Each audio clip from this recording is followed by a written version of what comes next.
नमस्कार, स्वागत है आप सभी का सक्सेस स्टेप्स के यूट्यूब चैनल में। दोस्तों, आज के इस वीडियो में हम मानव रक्त यानी कि जो ह्यूमन ब्लड का टॉपिक है, इस टॉपिक से जुड़े हम 25 सबसे सर्वश्रेष्ठ प्रश्नों को आज के इस वीडियो में हम कवर करेंगे। दोस्तों, ये जो 25 प्रश्न मानव रक्त के टॉपिक से संबंधित इस वीडियो में सम्मिलित किए गए हैं, ये लगातार यानी बार बार सभी प्रकार की परीक्षाओं में पूछे गए प्रश्न हैं। तो इस वीडियो का बिल्कुल ध्यान से देखिएगा। यह वीडियो आपके सभी प्रकार के जितने भी परीक्षाएं होने वाले हैं, जैसे आपका लेखपाल का एग्ज़ाम हो गया या एसएससी का एग्ज़ाम हो गया, उसके बाद रेलवे के अलावा यूपी ट्रिपल एससी के एग्ज़ाम तक के लिए यह वीडियो काफ़ी फ़ायदेमंद है। तो चलिए वीडियो को स्टार्ट करते हैं। पहला प्रश्न हमारा है, रक्त क्या होता है? सुपर इंपॉर्टेंट प्रश्न। तो रक्त यानी कि ब्लड क्या होता है? तो जो ब्लड होता है, हमारा रक्त होता है, एक तरल संयोजी ऊतक होता है। यानी ऑप्शन जो ए है इसका बिल्कुल सही हो जाएगा। एक तरल संयोजी ऊतक होता है ब्लड। तो आप इसे याद रखिएगा, इसका राइट आंसर हो जाएगा ऑप्शन ए, यानी एक तरल संयोजी ऊतक। अगला इंपॉर्टेंट प्रश्न हमारा है, हीमोग्लोबिन क्या होता है? तो हीमोग्लोबिन क्या है?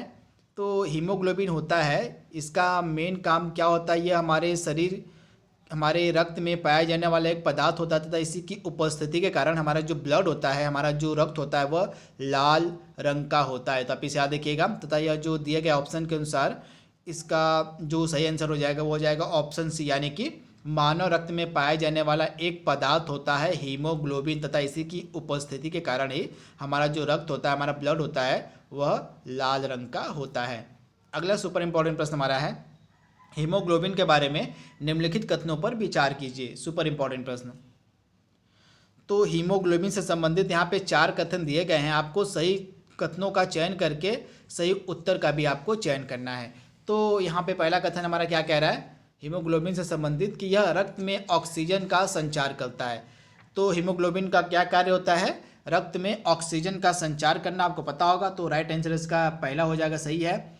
उसके बाद दूसरा ऑप्शन क्या कह रहा है हमारा, यह लौह युक्त यौगिक है। तो यह भी बिल्कुल सही, जो हीमोग्लोबिन होता है यह एक लौह युक्त यौगिक होता है।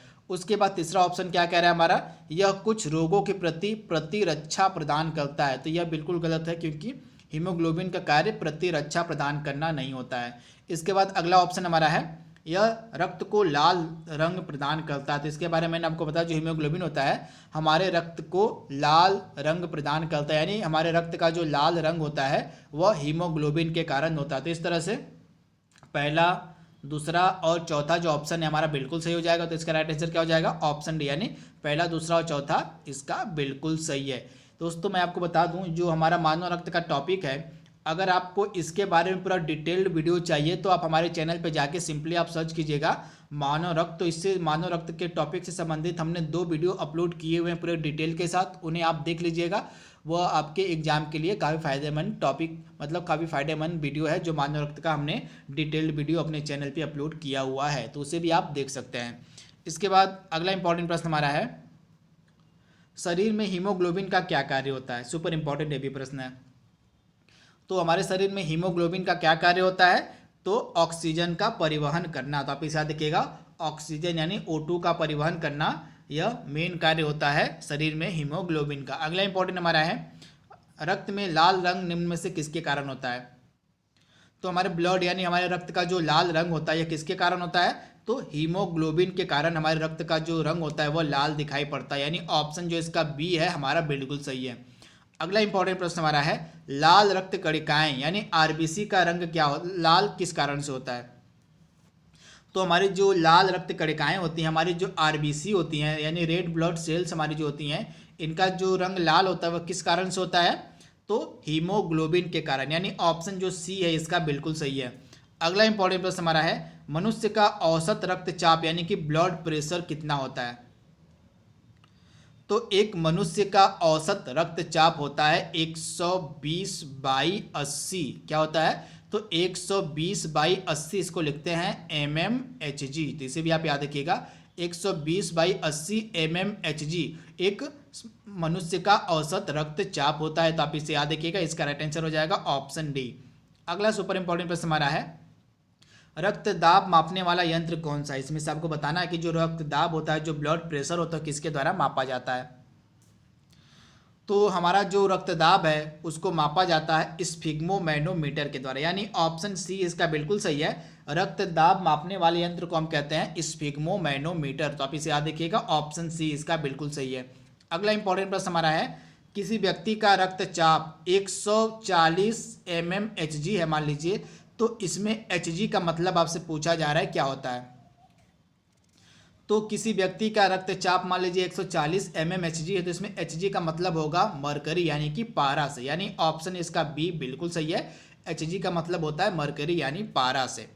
अगला इंपॉर्टेंट प्रश्न हमारा है, जब एक व्यक्ति वृद्ध होता जाता है तो सामान्यतः उसका रक्तदाब, आपको बताना है कि एक व्यक्ति जब वृद्ध होता जाता है तो उसके रक्तदाब में क्या परिवर्तन होता है, घट जाता है या बढ़ जाता है या उतना ही रहता है या बदलता है।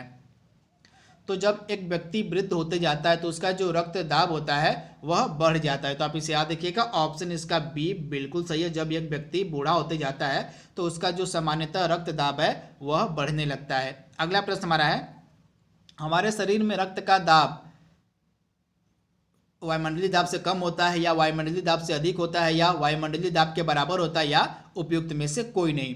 तो हमारे शरीर का जो रक्तदाब होता है, हमारा शरीर का जो ब्लड प्रेशर होता है, या वायुमंडलीय दाब से अधिक होता है। तो आप इसे याद रखिएगा, हमारे शरीर का जो रक्तदाब होता है वह वायुमंडलीय दाब से अधिक होता है। तो आप इसे याद रखिएगा, इसका राइट आंसर हो जाएगा ऑप्शन बी। अगला इंपॉर्टेंट प्रश्न हमारा है, निम्न रक्त वर्ग सार्वत्रिक दाता होता है, यानी कौन सा रक्त वर्ग होता है जिसको हम सार्वत्रिक दाता यानी कि यूनिवर्सल डोनर कहते हैं। सार्वत्रिक दाता का मतलब क्या होता है कि वह रक्त वर्ग, चारों हमारे जो रक्त वर्ग होते हैं, मान लीजिए ओ हो गया, हमारा ए हो गया, बी हो गया और ए बी, यानी इन चारों रक्त वर्गों को अपना ब्लड दे सकता है। तो सार्वत्रिक दाता किसे कहा जाता है, ओ रक्त वर्ग को। तो ओ रक्त वाला वर्ग का जो व्यक्ति होता है वह किसी भी रक्त वाले व्यक्ति को ब्लड अपना दे सकता है, यानी ओ को दे सकता है, ए को दे सकता है, बी को दे सकता है और ए बी को दे सकता है। अगला प्रश्न हमारा है कि रक्त वर्ग ए बी का जो व्यक्ति होता है वह किस रक्त वर्ग वाले व्यक्ति से ब्लड ले सकता है, यानी ब्लड ग्रहण कर सकता है।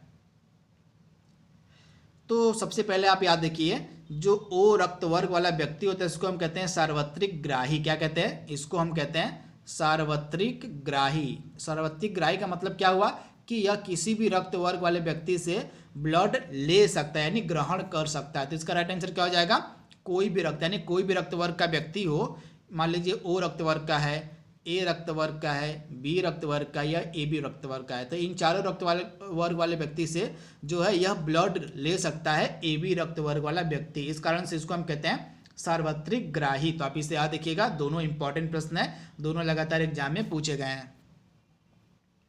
रक्त समूह की खोज किसके द्वारा की गई थी, सुपर इंपॉर्टेंट ये भी प्रश्न है। तो जो रक्त समूह है इसकी खोज की गई थी पहली बार कार्ल लैंड स्टीनर के द्वारा, यानी ऑप्शन इसका जो डी है हमारा बिल्कुल सही है। कार्ल लैंड स्टीनर के द्वारा जो है रक्त समूह यानी कि ब्लड ग्रुप्स की खोज की गई थी। आप इसे याद रखिएगा तथा इन्होंने पहली बार बताया था कि मनुष्यों का जो रक्त होता है वह एक समान नहीं होता है। तो आप इसे याद रखिएगा, कार्ल लैंड स्टीनर। अगला हमारा है, आरएच कारक का नाम संबंधित है एक प्रकार के, आपके दिए गए 4 ऑप्शन में से आपको सही ऑप्शन का चयन करना है। तो जो आरएच कारक होता है यह संबंधित होता है बंदर से। तो आप इसे याद देखिएगा, जो आरएच कारक होता है, आरएच फैक्टर होता है, इसका संबंध होता है एक प्रकार के बंदर से। तो ऑप्शन इसका सी बिल्कुल सही है। अगला इंपॉर्टेंट प्रश्न हमारा है, किसी सामान्य व्यक्ति के रक्त का पीएच स्तर क्या होता है। तो किसी सामान्य व्यक्ति के रक्त का पीएच स्तर होता है 7.5 मतलब 7.35 से लेके 7.45 के मध्य। तो आप इसे याद रखिएगा, अगर 7.35 से लेके 7.45 के मध्य होता है किसी सामान्य मनुष्य का रक्तचाप। तो आप इसे याद रखिएगा। इसके बाद रक्त का पीएच मान कितना होता है, अगर सिंपल भाषा में कहें तो इसका 7.4 आंसर हो जाएगा। तो दोनों आंसर आपको याद रखना है। अगर जिस तरह से आंसर मतलब जिस तरह से आपको एग्जाम में आंसर मिले, ऑप्शन मिले, उसी हिसाब से आपको टिक करना है। अगर इस हिसाब से आपका ऑप्शन होगा तो आपका राइट आंसर हो जाएगा 7.35 से लेकर 7.45। अगर सिंगल में हो तो आपका राइट आंसर हो जाएगा 7.4 होता है रक्त का हमारे पीएच मान। अगला हमारा है, शरीर में निम्न में से कौन सा संक्रमण मतलब शरीर में निम्न में से कौन सा हमारा मतलब हमारे शरीर में संक्रमण से रक्षा करता है। इनमें से दिए गए ऑप्शन में से कौन है जो हमारे शरीर की संक्रमण से रक्षा करता है।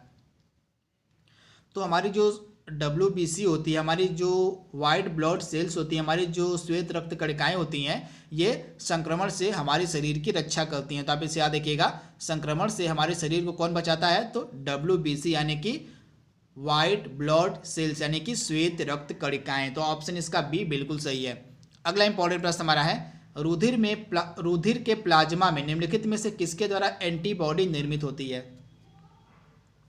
तो हमारे ब्लड में जो प्लाज्मा पाया जाता है, किसके द्वारा प्लाज्मा में एंटीबॉडी निर्मित होती है, तो एंटीबॉडी निर्मित करने का काम करता है लिम्फोसाइट्स। तो आप इसे याद रखिएगा, लिम्फोसाइट्स के कारण रुधिर के प्लाज्मा में एंटीबॉडी का निर्माण होता है।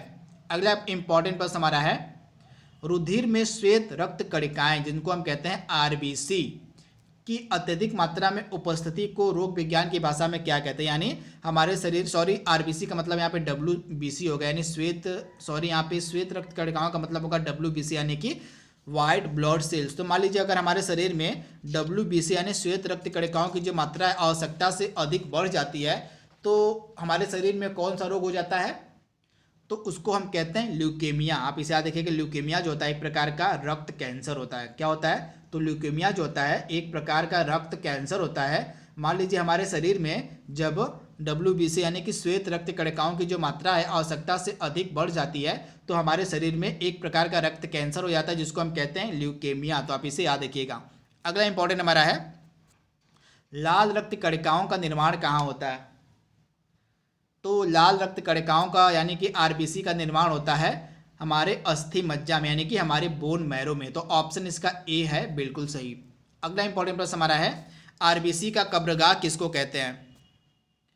तो RBC यानी कि लाल रक्त कणिकाओं का जो कब्रगाह यह कहा जाता है प्लीहा को, यानी प्लीहा को हम अंग्रेजी में कहते हैं, इंग्लिश में कहते हैं स्प्लीन, तथा इसी स्प्लीन को हम कहते हैं RBC का कब्रगाह। अगला इंपॉर्टेंट प्रश्न हमारा है, किस शारीरिक प्रक्रम से थ्रोम्बिन का संबंध है।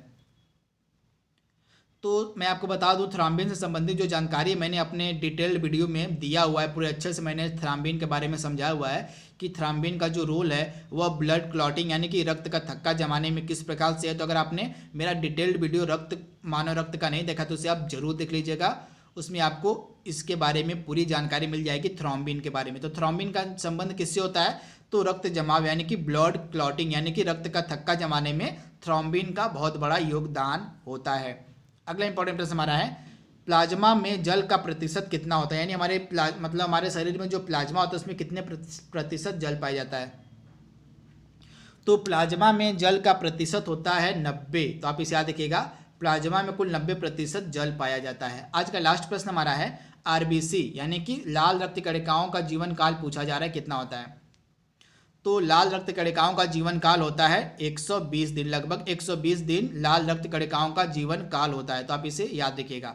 तो दोस्तों यहाँ पे हमने मानव रक्त से संबंधित टोटल 25 प्रश्नों को हमने कवर कर लिया है। आई होप आपको वीडियो पसंद आया होगा। तो आज के लिए बस इतना ही। Thank you, thanks for watching, thank you.